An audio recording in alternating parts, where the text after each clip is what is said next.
Bueno, ¿en qué nos quedamos? La reforma va a salir más del lado del PAN que de la de Peña. A ver, ese es un buen tema. A ver, Francisco Labastida, que es el que menos ha hablado. El que menos ha hablado, pero déjenme regresar a algo que yo... no me dan chance. A ver, déjenme aquí regresar un poco a lo que yo les proponía y nos puede ayudar un poco también a esta discusión. Yo sugerí incorporar al exdirector de Pemex en este debate, el incorporado así de esta manera, con este artículo que escribió, que ciertamente nos lleva a la segunda parte de la discusión principal que dice Manuel Bartlett. La discusión principal es, ¿debemos o no reformar la Constitución? Eso es todo. Bueno, tú ya lo planteaste y ya dijiste con mucha contundencia que tú dices no debe reformarse la Constitución, punto.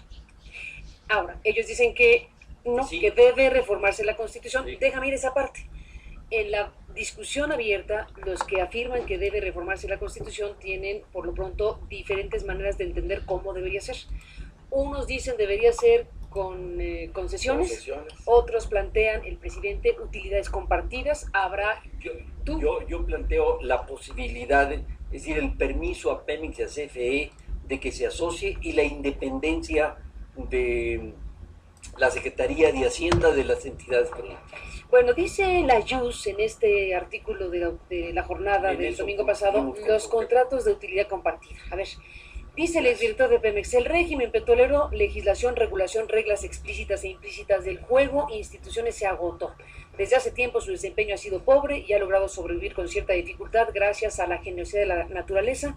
Ahora un cambio fundamental del régimen es imperativo, no es suficiente ajustarlo o en cierto sentido restaurarlo. Parte del principio de que se tiene que cambiar esencialmente el asunto. Me voy a ir solamente a una de las partes de este texto del domingo pasado, donde habla de lo que a primera vista, porque dice que no hay información suficiente, y ese también es un reto importante, que la opinión pública merece más información sobre la propuesta de gobierno, cosa que creo que sí es cierta totalmente.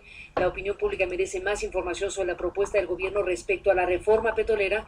Por ahora solo se han anunciado la eliminación de restricciones constitucionales a la participación privada de esta industria, la intención de suscribir contratos de utilidad compartida con Pemex y con particulares, así como un nuevo régimen fiscal de Pemex. Y entonces analiza críticamente la propuesta de Peña Nieto y dice que es una propuesta que lleva implícito un riesgo. Especifica qué es un contrato de utilidad, cuáles son los de producción y la propuesta que él plantea que es... Y agrega que han dado mal resultado en el mundo. Exacto. Entonces dice, ahí te va. No, lo tendrías que leer completo porque no lo vamos a leer completo, pero dice, a primera vista, el contrato de utilidad compartida, que es la propuesta de Peña, que puede inferirse de la iniciativa de ley de ingresos sobre hidrocarburos y de la práctica internacional en materia de contratos de producción y de utilidades compartidas, resulta particularmente liberal y generoso para el contratista.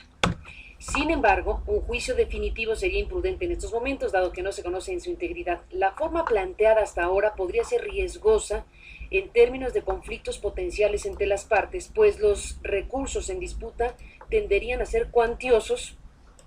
Falta también saber si el Estado mexicano estaría dispuesto a conceder la estabilidad fiscal y los mecanismos de arbitraje de los contratistas, que los contratistas probablemente exijan.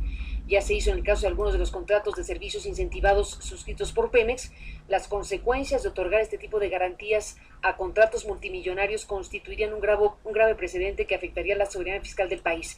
Y hace un conjunto de referencias internacionales.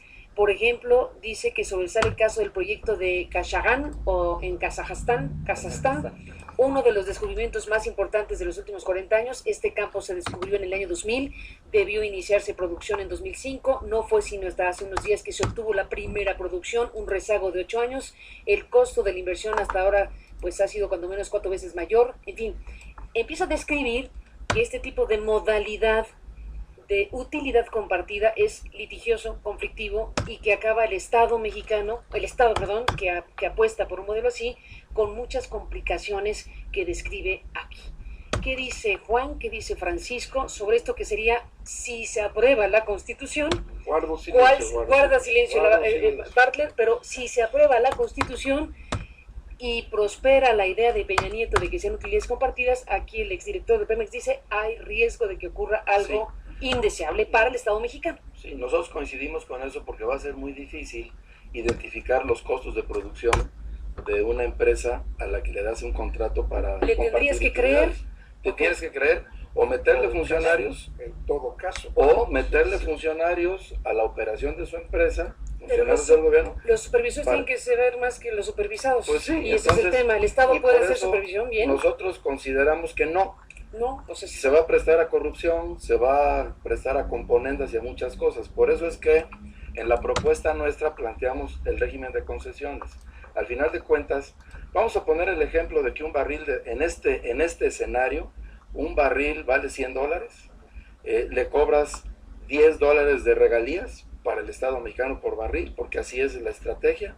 Después viene el cobro por los derechos de extracción de crudo, que es básicamente la renta petrolera con estos dos elementos. Hoy Pemex paga 71.5% de ese valor de crudo.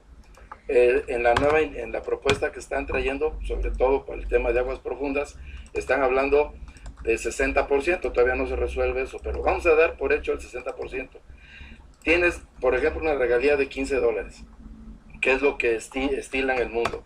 Luego el 60%, estás hablando de otros $60. Ya el Estado está cobrando $75 por la renta petrolera, por su riqueza nacional. Y eso en nuestra propuesta, ese dinero se lo tienen que entrar a un fondo del petróleo, con un destino específico de invertir en infraestructura, tal vez en educación, reponer un poco el tema de las pensiones y cuando mucho en 10 años guardar el 50% en un fondo financiero para darle solvencia económica al país en el futuro. Y después viene, en ese contexto, al final vienes terminando con tiene sus costos de producción, ponle $20.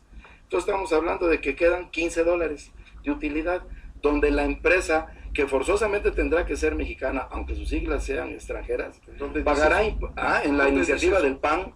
En la iniciativa del PAN lo dice en los transitorios, por eso yo le pido que la lean. Y luego esa empresa de sus $15 va a pagar el Estado mexicano su impuesto sobre la renta, el 30% de impuesto sobre la renta. Entonces, ¿quién está ganando? Sí, la empresa viene y se lleva una utilidad de su utilidad, paga impuesto sobre la renta, pero la renta petrolera, el royalty o la regalía por estar extrayendo petróleo de México y los impuestos por derechos de extracción de crudo que hoy paga Pemex, será lo mismo. Entonces vamos a tener una riqueza nacional, un dinero, el petróleo del subsuelo se convierte en dinero manejado para poder resolver los problemas de retraso y de inversión que necesitamos en el país. Déjenme hacer un alto en el camino, Francisco Labastida, Juan Bonotorio, Manuel Bartlett Díaz. Supongamos que es derrotado Manuel Bartlett y que reforman la Constitución. Regresamos con Francisco Labastida. Entonces, en ese escenario que se modifica la Constitución, ¿cómo debería ser el asunto después de la pausa?